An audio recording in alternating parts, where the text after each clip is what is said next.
Bien, bon matin tout le monde, dans cette journée la plus froide de notre hiver. Parce qu'on va se réchauffer un matin ensemble, vous allez voir ça. Je suis vraiment heureux d'être ici. Je suis heureux d'avoir à vous délivrer le message que je suis persuadé que Dieu m'a mis à cœur. Puis aujourd'hui, ça s'intitule « La volonté de Dieu, la veux-tu vraiment? » On va être franc avec nous-mêmes, OK? Parce que des fois, c'est le fun de pouvoir se regarder avec un œil critique. Puis, tu sais, c'est ça, de rire un peu de nous-mêmes. Là, je vais vous demander un effort déjà en partant. Là. À quoi est-ce que vous rêviez de devenir quand vous étiez jeune? À quoi est-ce que vous rêviez de devenir? Médecin, avocat, pompier, athlète olympique, astronaute, scientifique. À quoi est-ce que vous rêviez de devenir? Parce qu'à cet âge-là, entre votre rêve et la réalité, il y avait un bon 15-20 ans qui vous séparait, bien des études, puis souvent bien de l'entraînement. Et pourquoi est-ce que, peut-être vous ne l'avez pas réussi, votre rêve, mais pourquoi est-ce que vous ou la plupart du monde ne réussissons pas notre rêve de jeunesse? Bon, il y a un tas de raisons à ça, mais est-ce que, pour la majorité des personnes, c'est pas qu'ils ont juste trouvé, en quelque part, entre l'adolescence puis l'âge adulte, quelque chose de mieux à faire? Tu sais, je sais pas, moi, aller jouer à des jeux vidéo, aller chez des amis, passer du temps avec un chum, une blonde, regarder la télé. Tu sais, finalement, il y avait des choses qui les intéressaient plus que d'étudier puis de travailler pour arriver à faire leur rêve de jeunesse. Ça se peut-tu que tranquillement, c'est à cause de ça qu'ils l'ont abandonné? Puis, bien, finalement, parce qu'ils n'ont pas assez mis de temps puis d'énergie à ça. Est-ce que c'est votre cas? Je ne sais pas. Ce que je sais, par contre, c'est que les jeunes, dans le fond, ma génération et ceux en bas de moi, on est considérés comme voulant beaucoup de la vie, mais pas nécessairement prêts à travailler tant que ça pour y arriver. Puis pour les chrétiens, on veut beaucoup de Dieu, sans nécessairement prêts à faire ce qu'il nous demande certaines fois. Je vais donner des exemples de ça, tu sais, des attitudes de vouloir quelque chose, mais de ne pas faire les efforts pour y arriver. Exemple. Je sais que les jeunes, la génération juste en dessous de moi, ils veulent avoir un impact dans leur milieu de travail. C'est important pour eux. Mais ils ont souvent pas assez de patience ou de persévérance pour y arriver. Puis un exemple de ça, c'est que des fois, on les voit avec leur cellulaire. Des fois, je dis bien. Puis, quand le cellulaire commence à être lent, tu sais, c'est comme genre impatience, 8 secondes. Puis ça, c'est pas un boss qui dit « OK, pour ton poste que tu désires, je vais te mettre 5 ans à ce travail-là, puis si ça va bien, on verra. » Non, on est loin de ça, là. En 8 secondes, l'impatience, ça se développe avec un cellulaire. Une autre attitude. Exemple, on sent qu'on s'est distancé avec le temps dans notre couple. On voudrait retrouver la flamme. Mais finalement, c'est qu'on n'a plus vraiment le goût de changer. C'est un peu trop d'efforts. Puis on se dit que les problèmes ne se régleront jamais. Puis on n'est pas prêt à aller en relation d'aide. Finalement, on accepte un certain statu quo dans notre couple. Un peu comme une relation de business. Il y a des choses qui ne vont pas bien, mais finalement, ça marche en gros, fait qu'on reste comme ça. Une autre attitude, on va avoir une bonne relation avec nos enfants, mais on peut compter sur les doigts d'une main les fois où on leur a demandé pardon. Puis on leur fait sentir qu'ils vont avoir le meilleur de nous-mêmes uniquement quand ils vont se comporter de la façon qu'on veut. C'est des exemples, j'exagère, mais des fois, je suis proche de la réalité quand même. On veut arrêter d'être anxieux. Qu'est-ce qu'on fait? On se plug sur des séries, on écoute la TV pour relaxer. Si on a un peu plus de moyens, on s'en va au spa, on se paye des voyages, tout pour relaxer, même de l'alcool ou même des fois de la drogue. Tout ça au lieu de prendre un temps d'arrêt, de prier avec Dieu, de vraiment prier sur ce qui nous stresse. Puis si ça ne marche pas, de prendre un temps avec un ami, un frère ou une sœur en Christ, d'y en parler, de demander de prier là-dessus. Si ça ne marche toujours pas d'aller en relation d'aide chrétienne, peut-être lire des livres là-dessus. Non, c'est trop de travail. On préfère écouter Unité 9 ou Downton Abbey, ou bien gosser dans notre garage. Il faut réaliser qu'il y a des choses dans la vie qu'on fait, qu'on veut en fait, mais qu'on n'est pas vraiment prêt à faire les efforts pour y arriver. Et ça, on en a tous. Il y a vraiment des domaines de notre vie où on voudrait tellement quelque chose, mais c'est trop d'efforts, fait qu'on procrastine, puis on pallie, puis on fait d'autres choses. Ça me fait penser à une petite histoire qui m'est arrivée dernièrement. C'est une petite histoire dans le champ, vous allez comprendre, parce que j'étais dans le champ. Ça fait 4 ans que je fais des messages à Collision. À chaque message que je faisais avec les jeunes, je voulais vraiment avoir la certitude que Dieu me donnait le message. Parce que je sais que Dieu est impliqué dans mes messages. Je sais que c'est un ministère qu'il me demande. Puis j'ai pas du tout le goût de travailler pour rien puis d'arriver avec un sujet personnel puis finalement que c'était pas la volonté de Dieu. Fait qu'à toutes les fois, j'étais vraiment sérieux avec ça. Je voulais que Dieu me donne la certitude de qu'est-ce qu'il fallait dire. Le problème, c'est que je passais, depuis ces derniers mois, un peu moins de temps avec Dieu, disons. Puis, ça devenait comme de plus en plus difficile à vraiment avoir la certitude de ce qu'il voulait que je dise en avant. Puis, par exemple, pour le message que je vous donne, 2 semaines avant Collision, j'avais toujours pas le sujet. Puis là, je vais vous dire que je commençais à stresser parce que pour moi, ça me prend environ 1 mois à travailler là-dessus. Il restait moins de 2 semaines, je commençais à avoir chaud. Puis là, j'étais comme frustré puis en colère après Dieu parce que je me disais, écoute, des fois, je disais ça dans mes prières, écoute, tu as créé l'univers, là, tu me donnes un ministère, mais tu ne me donnes pas le sujet 2 semaines avant. Je ne sais pas comment tu vois ça, mais moi, ça ne me plaît pas. Je ne suis vraiment pas content de ce qui se passe. Puis je m'attends à ce que tu me le dises avant. Je veux dire, ça me stresse. Tu ne vois pas que ça me stresse. Fait qu'en désespoir de cause, j'ai décidé d'aller dans le champ, c'est un champ de cultivateurs près de chez nous, d'aller m'asseoir là, dans le champ. Question de diminuer mon stress. Puis je me suis dit, OK, je ne vais pas demander à Dieu une 1000e fois quel sujet il veut que je dise au message. Je vais juste passer du temps avec lui. C'est sûr qu'en arrière de ma tête, j'avais quand même le goût de le manipuler un peu puis qu'il réponde à ma question. Mais après tout, j'avais tellement eu la tête ailleurs ces derniers temps, puis j'avais tellement eu des priorités à d'autres places qu'à Dieu que je me suis dit, ça ne peut pas faire de tort. Fait que j'ai été dans mon champ habituel.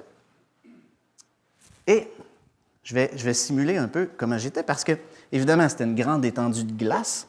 Puis j'étais assis sur mon banc. Je m'étais emmené une petite chaise pliable. Et là, je m'assois là et je commence à prier en levant la tête puis en regardant les nuages. C'était le soir, une soirée full nuages dans le ciel.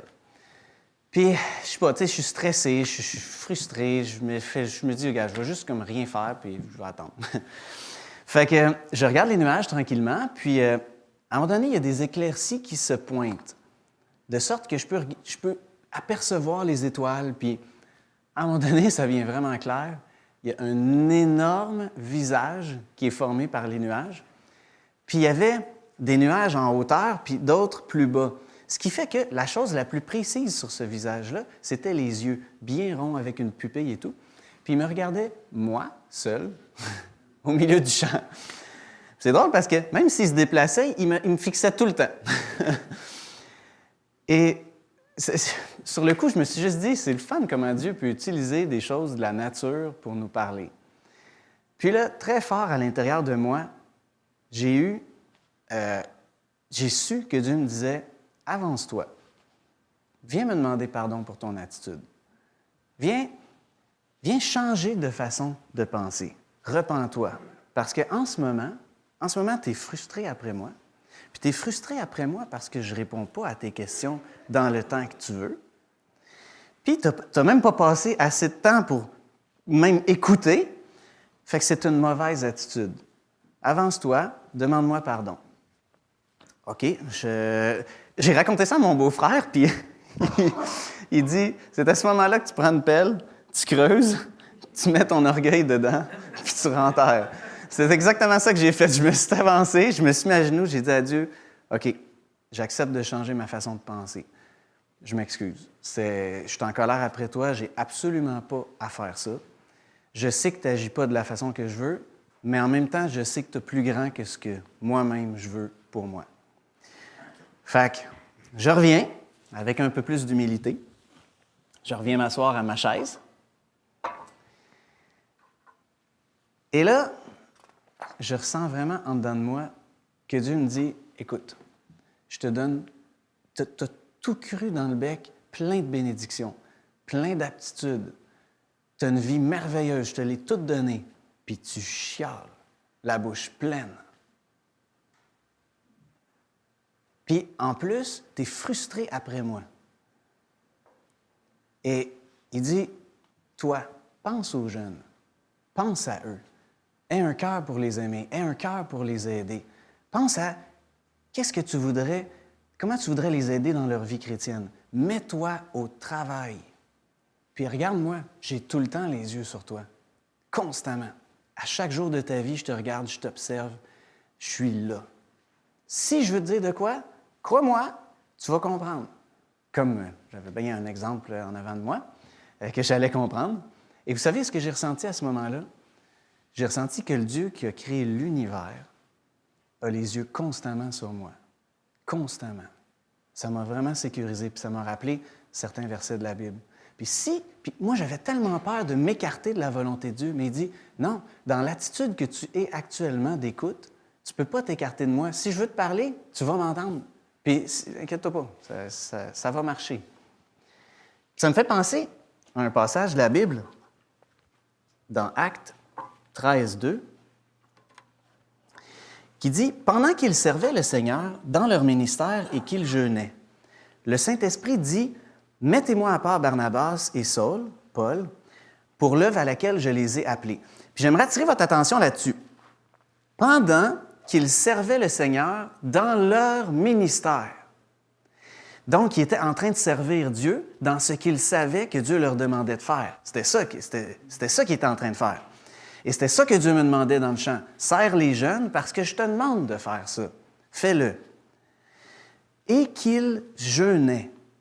Ils jeûnaient parce qu'ils avaient envie de rester près de Dieu. Ils jeûnaient parce qu'ils avaient envie de garder cette humilité-là, de dire « Oui, Dieu, tu es mon roi, tu es mon chef, je t'écoute, ma vie t'appartient. » Donc, ils étaient en train de servir Dieu et il y avait une attitude de cœur ouverte à écouter Dieu. Et dans cette condition-là, l'Esprit leur parla. Et moi, je suis persuadé que Barnabas et Paul ne se sont pas demandé « Hey, es-tu certain de ce que Dieu voulait nous dire? » Non, je pense que c'était vraiment très clair. Et c'est là que j'ai compris « Wow, Dieu me demande la même chose que ce qui est écrit là. » Le problème, c'est que moi, je voulais connaître ma volonté, à ma façon, sur le sujet que j'avais choisi, avec un minimum d'effort et dans le temps que j'avais choisi. Est-ce que vous vous reconnaissez là-dedans? Parce que je suis pas mal certain que je ne suis pas tout seul. Dans le fond, on veut que Dieu serve nos intérêts, sans avoir à changer notre propre vie et nos propres projets.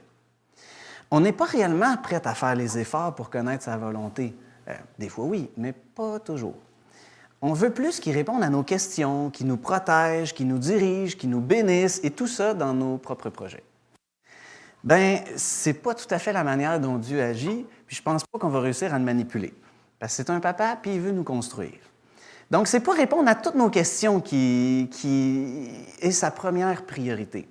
Il veut être en relation avec nous. Ça, c'est sa première priorité. Puis il veut qu'on soit en relation d'abandon avec lui, parce qu'il sait évidemment que c'est la meilleure chose pour nous. Fait que, parlons un peu de sa volonté. Bon, évidemment, le but ultime de Dieu, c'est qu'on vive éternellement en relation avec lui. On le sait. Jésus-Christ est venu sur la terre, il a fait ce qu'il fallait faire, donc éventuellement, on va être éternel avec lui, c'est-à-dire dans le royaume. Parfait, on le sait, c'est notre espérance. Mais pendant notre temps sur terre, comme right now, en ce moment-là, bien, il y a un plan pour nous, puis il y a une volonté pour nous. Il veut nous transformer puis nous faire devenir comme Jésus-Christ, c'est-à-dire nous construire, faire de nous des hommes, des femmes de Dieu, qui aiment les autres, qui trouvent un énorme bonheur à servir les autres, à penser aux autres, puis à sortir de leur zone de confort. Puis là-dedans, ça comprend d'abandonner notre vie, d'abandonner ce qui nous plaît, que Dieu nous dit « Non, j'aimerais ça que tu me le donnes. » Ça fait partie de notre cours, d'abandonner notre vie pour prendre la sienne, pour vivre évidemment la joie d'être en relation de dépendance avec Dieu. C'est dur pour nous, c'est tellement dur. Puis pour ça, il nous demande de vouloir, pas d'arriver à des résultats. Dieu n'a jamais dit « Je veux que vous arriviez à des résultats », on n'est pas sous la loi. Dieu nous demande de vouloir, donc faire des efforts, persévérer, faire les choix qu'on sait que Dieu veut qu'on fasse dans notre vie. Ça demande un effort, c'est difficile, c'est un combat. Puis tu sais, dans le fond, pas mal tous les chrétiens le savent, ce que Dieu leur demande. On peut lire dans 2 Timothée 3,16 « Car toute l'Écriture est inspirée de Dieu et utile pour enseigner, réfuter, redresser et apprendre à mener une vie conforme à la volonté de Dieu. Ainsi, l'homme de Dieu se trouve parfaitement préparé et équipé pour accomplir toute bonne œuvre. » Donc oui, on sait que Dieu veut qu'on lise sa parole, la Bible. Oui, il veut qu'on prenne des temps arrêtés avec lui pour prêter l'oreille, prier, méditer, avoir cette attitude de cœur-là, de vouloir l'écouter. Oui, il veut qu'on soit au service des autres dans une Église, effectivement, comme Paul et Barnabas étaient. Dieu veut tout ça parce qu'il sait que c'est bon pour nous.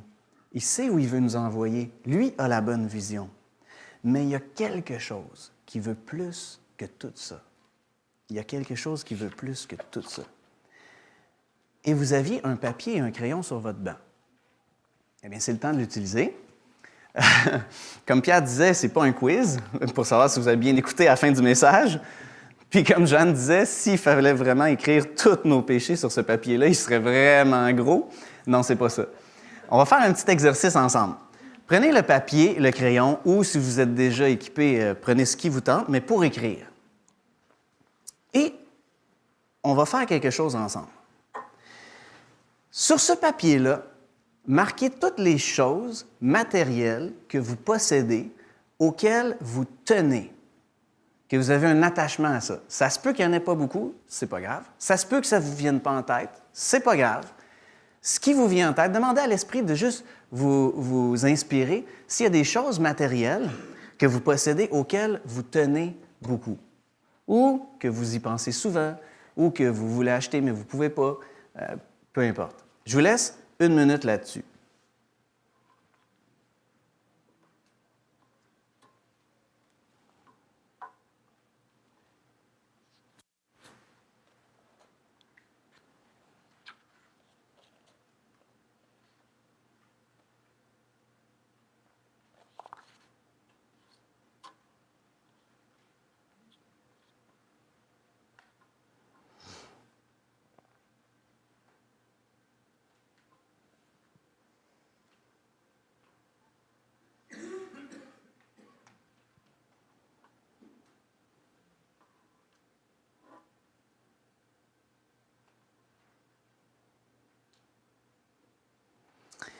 OK, je n'ai pas fini avec vous. Marquez les autres choses que vous possédez auxquelles vous tenez. Exemple, l'estime des gens au bureau ou d'une personne en particulier, votre salaire, votre fonds de retraite, votre santé, peut-être que vous tenez à votre santé. À quoi tenez-vous le plus dans votre vie? Qu'est-ce qui vous trotte le plus dans la tête? On peut poser d'autres questions. Qu'est-ce qui vous fait le plus peur de perdre? Sur quoi vous stressez? Qu'est-ce qui vous préoccupe le plus? Que vous dites, si je le perds, ça va me faire souffrir, je ne veux pas perdre ça. Ça peut être drôle des fois, effectivement.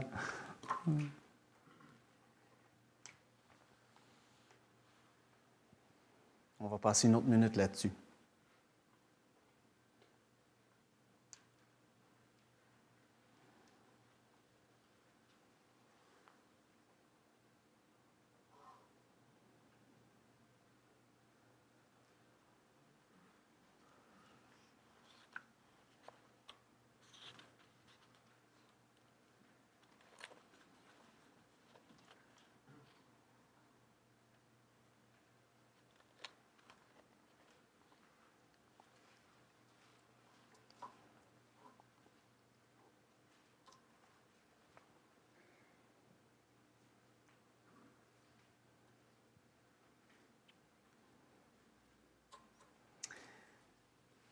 OK, vous n'avez peut-être pas fini, c'est pas grave, vous pouvez continuer chez vous. D'ailleurs, je vous donne un petit travail.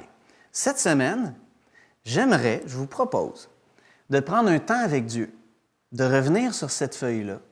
Si ça ne vous est pas venu aujourd'hui, c'est pas grave, vous pouvez prendre un autre temps de prière là-dessus.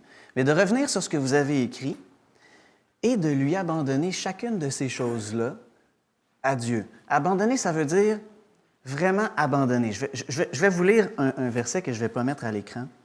1 Corinthiens 6, 19 à 20. « Ne le savez-vous pas, votre corps est le temple du Saint-Esprit qui est en vous et que vous avez reçu de Dieu. vous ne vous appartenez pas à vous-même, car vous avez été rachetés à un grand prix. Rendez donc gloire à Dieu dans votre corps et dans votre esprit qui appartiennent à Dieu. » Alors, l'exercice cette semaine, c'est de prendre ce qui est écrit sur notre feuille, d'aller vers Dieu et de lui dire, « OK, je reconnais que je ne m'appartiens plus à moi-même. Je reconnais que ces choses-là que j'ai peur de perdre ne m'appartiennent plus. Je te les remets. Et je te fais confiance que tu vas me les laisser si c'est bon ou que tu vas me les enlever si c'est bon. Puis je te fais confiance que tu vas remplir ma vie parce que tu m'as promis que tu étais ma source de paix, de joie, puis que tu allais remplir ma vie. » C'est vraiment difficile. C'est vraiment très difficile de faire ça. Mais c'est une portion tellement importante de notre construction comme hommes et femmes de Dieu. Quand on s'attache à quelque chose en revendiquant notre droit sur cette chose, on se prive de la vie de paix que Dieu veut nous donner. On se prive en quelque part d'une certaine portion du plan que Dieu veut nous donner. Oui, parce que quand on tient fort quelque chose dans nos mains, on ne veut pas le laisser à Dieu. Mais si Dieu veut nous envoyer dans une direction, puis il faut qu'on enlève ça de nos mains parce qu'on est trop centré là-dessus, qu'est-ce qu'on fait? Bien, on n'y va pas. On empêche Dieu de nous envoyer où il veut parce qu'on a trop peur de le perdre. Puis quand on fait ça, on ne vit pas des relations transformées en général. Oui, une certaine transformation, mais on tient à quelque chose. Puis ça se répercute sur les gens autour de nous. Quand on reste dans le statu quo, exemple, je garde ça pour moi, Dieu, mais je te donne ça, mais je garde ça pour moi. Puis ça va bien entre nous deux en ce moment. Je sais que ce n'est pas parfait, mais tu sais, je tiens à ça, puis on va rester de même. Bien, on se prive de tellement de choses. Et je vais vous donner un exemple. Je l'ai fait là, avant de faire le message, je l'ai fait l'exemple. On vient de s'acheter une Prius usagée. Puis, on la voulait, on y a pensé, on y a réfléchi, on a prié là-dessus. C'était vraiment quelque chose qu'on sentait que c'était bon, tu sais, pour plein de choses, en tout cas. Peut-être des enfants à venir, on ne sait pas. Là. En tout cas. Et puis là, je roulais dans ma Prius, puis je regardais ma petite barre, en tout cas, qui indique la batterie. Puis là, j'essayais de rester sur la batterie pour ne pas utiliser trop de gaz. Puis, en tout cas, j'étais un peu fou avec ça.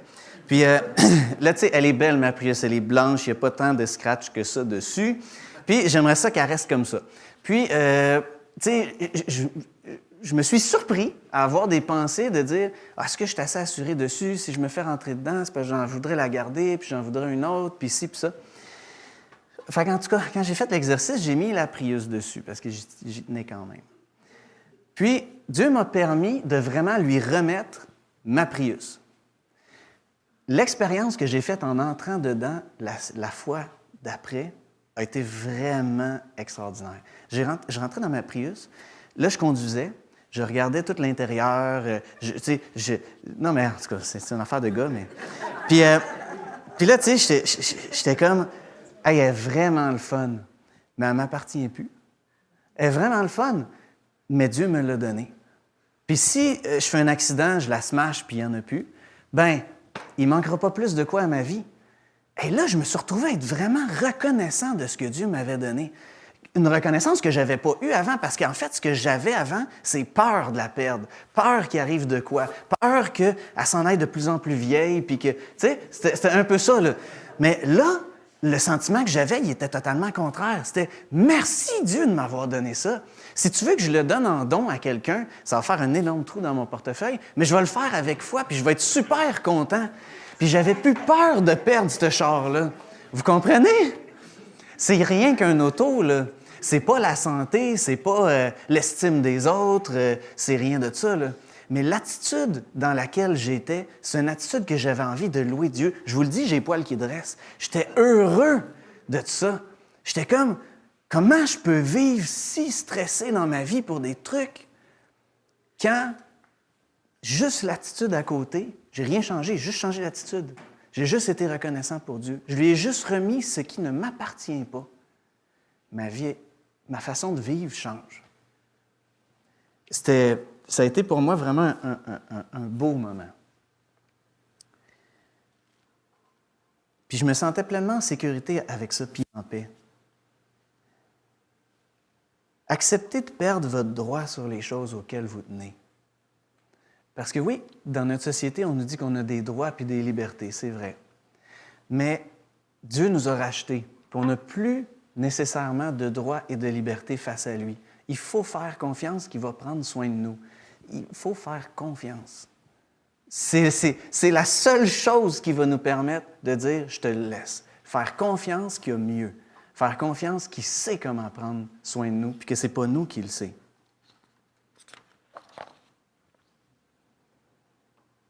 Remettez-lui votre droit à une retraite décente, à des enfants qui mènent une belle vie, à une épouse qui vous respecte, un mari qui vous aime.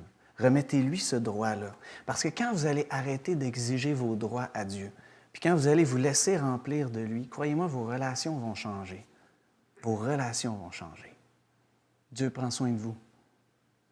Acceptez de perdre votre sécurité, puis d'y faire confiance, parce qu'il y a constamment les yeux sur vous. C'est pas juste sur moi, là. Il y a constamment les yeux sur chacun de ses enfants qu'il a créé, qui aime, qui chérit, qui prend soin, puis qui dit « Vas-y, avance, fais-moi confiance. »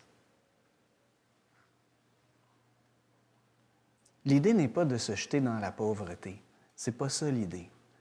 L'idée ici, c'est de reconnaître qu'il n'y a plus rien qui nous appartient, puis de laisser aller à Dieu ce qu'il nous redemande. Parce que oui, il va le faire pour nous former. Oui, il va le faire pour nous rendre plus haut, plus à la ressemblance de Christ. Puis évidemment qu'on va être béni par ça. C'est sûr qu'on va être béni. Dieu sait où ce qu'il veut nous emmener. Il sait qu'est-ce qu'il veut nous enlever. Puis peu importe, tout ce qu'il va faire avec nous, c'est une vie toujours de plus en plus belle.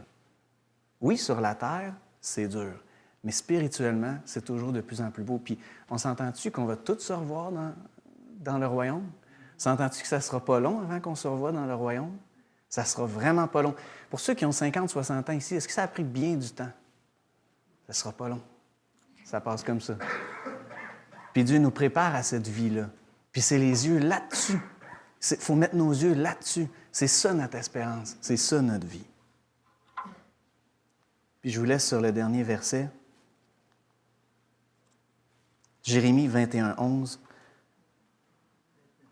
29, 11, oui, effectivement.